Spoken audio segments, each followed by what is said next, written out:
నూరైనా అగ్రహారం పాడైనా ఈ రాత్రికి విగ్రహాన్ని తీసుకుని పోతా ఉంటాం. ఇంకా తప్పెలా లేదురా.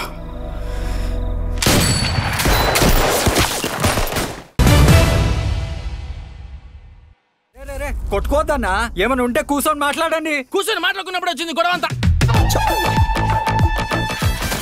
హాయ్ హలో గాయస్, బేబీ లాంటి సూపర్ హిట్ మూవీ తర్వాత ఆనంద్ దేవరకొండ యాక్ట్ చేసి రిలీజ్ అయిన మూవీ గమ్ గమ్ గణేష. ఇక మూవీ రివ్యూ విషయానికి వస్తే, హీరో ఆనంద్ దేవరకొండ ఈ మూవీలో జులాయిగా తిరుగుతూ చిన్న చిన్న దొంగతనాలు చేసే దొంగగా కనిపిస్తాడు. ఇలా ఉన్న హీరో లైఫ్ లోకి పొలిటీషియన్, విగ్రహాల దొంగతనాలు చేయాలనుకునే ఒక బ్యాచ్ తన లైఫ్ లోకి ఎంటర్ అవుతారు. ఆ తర్వాత హీరో లైఫ్ లో వాళ్ళందరూ కలిసి తెచ్చిన సమస్యలు ఏమిటి అనేది మిగతా స్టోరీ.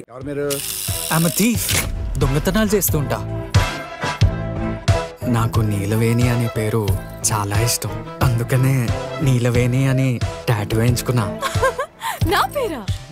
మూవీ స్టార్ట్ అవ్వడం కామెడీ సీన్ తో స్టార్ట్ అవుతుంది. మధ్యలో వచ్చే రొమాంటిక్ సీన్స్ తో ముందుకు తీసుకెళ్లారు. ఇంటర్వెల్ బ్లాక్ లో వచ్చే ఒక ట్విస్ట్ పాయింట్ అయితే సూపర్ గా ఉంది. అండ్ అలానే Emmanuel and Vennela Kishore combination లో వచ్చే కామెడీ సూపర్ గా వర్క్ అయింది.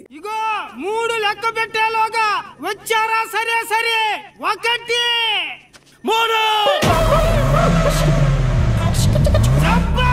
వాడు ఆస్తి ఎన్ని కోట్లో కనుకోమా. ఓకే, డబ్బులు సంపాదిద్దాం. టీకి 20 రూపీస్ ఇచ్చా. ఇంకా క్లైమాక్స్ విషయానికి వస్తే అల్టిమేట్ యాక్షన్ తో మూవీనైతే ముగించారు. మొత్తానికి movie crime, comedy and romantic scenes తో సాగిపోతుంది.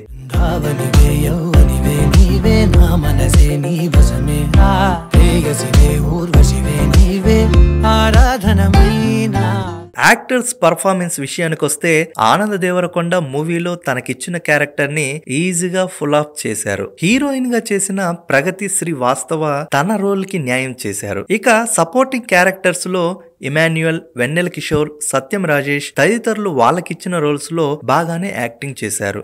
రాజావారికి నమస్కారం. రాజా వారు కాదు, మీరు. Hello John, can you speak louder please?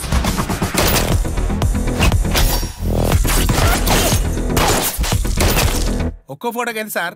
ఇది ఫోటో కాదు, వీడియో. సరే, దానికైనా ఎంతో చెప్పు sir. Captain of the ship and writer and director అయిన ఉదయ్ శెట్టి తన రైటింగ్ స్కిల్స్ తో మూవీ మొత్తాన్ని ఎంటర్టైనింగ్ గా తీసుకెళ్లారు.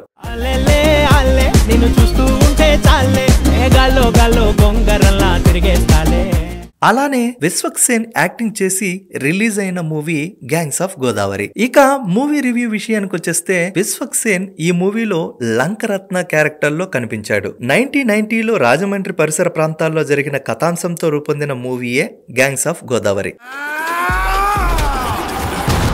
నేను మంచోనో సెడ్డోనో నాకు తెలీదు, కానీ మంచోడనే సెడ్డ పేరు మాత్రం నాకొద్దు.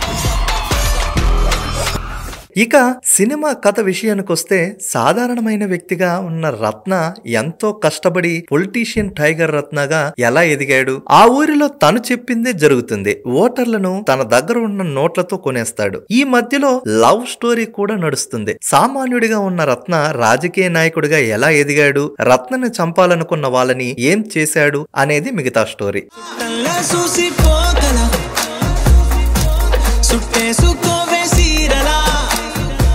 ఫస్ట్ హాఫ్ మొత్తం యాక్టర్స్ ని ఇంట్రడ్యూస్ చేస్తూ కొంత కామెడీ అండ్ లవ్, అలానే సింపుల్ ఫైట్స్ తో సాగుతూ ఉంటుంది. అసలైన యాక్షన్ ఎలిమెంట్స్ సెకండ్ హాఫ్ లో ఉంటుంది. విశ్వక్ అండ్ నేహా శెట్టిల మధ్య లవ్ ట్రాక్ చాలా బాగుంది. అలానే మధ్యలో Vishwaksen and Anjali combination scenes అయితే రంగస్థలంలో రంగమ్మత్తని గుర్తుకు చేసాయి. ఇక క్లైమాక్స్ అయితే సూపర్ అని చెప్పాలి. ఈ మూవీలో మొత్తానికి కావాల్సినంత వైల్డ్ యాక్షన్ సీన్స్ తో మూవీ సాగిపోతూ ఉంటుంది.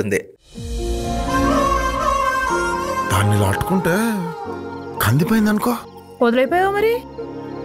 మన సిరిగిపోదానే. వాడు పోతే వాడితోనే పోతే, లేదంటే ఊరే పోతే. ఇది చరిత్రలో మిగిలిపోవాలంతే.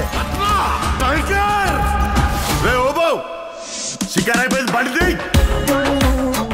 ఇక యాక్టర్స్ పర్ఫార్మెన్స్ విషయానికి వస్తే లంకరత్న క్యారెక్టర్ లో విశ్వక్సేన్ సూపర్ గా యాక్టింగ్ చేశాడు. హీరోయిన్ అయిన నేహా శెట్టి 90s లో ధనవంతుల కుటుంబంలో పుట్టిన అమ్మాయి క్యారెక్టర్ లో బాగానే చేసింది. సపోర్టింగ్ రోల్స్ లో చేసిన సాయి కుమార్, అంజలి, హైపరాది తదితరులు వాళ్ళకిచ్చిన క్యారెక్టర్స్ కి న్యాయం చేశారు. ఇది ఇవాల్టి మూవీ రివ్యూ. ఇంకో రివ్యూతో మళ్ళీ కలుద్దాం. ఇలాంటి ఇంట్రెస్టింగ్ మూవీ రివ్యూస్ కోసం మన రైట్ టైమ్స్ ఛానల్ ని సబ్స్క్రైబ్ చేసుకోవడం మాత్రం మర్చిపోకండి. Take care. Until then, signing of.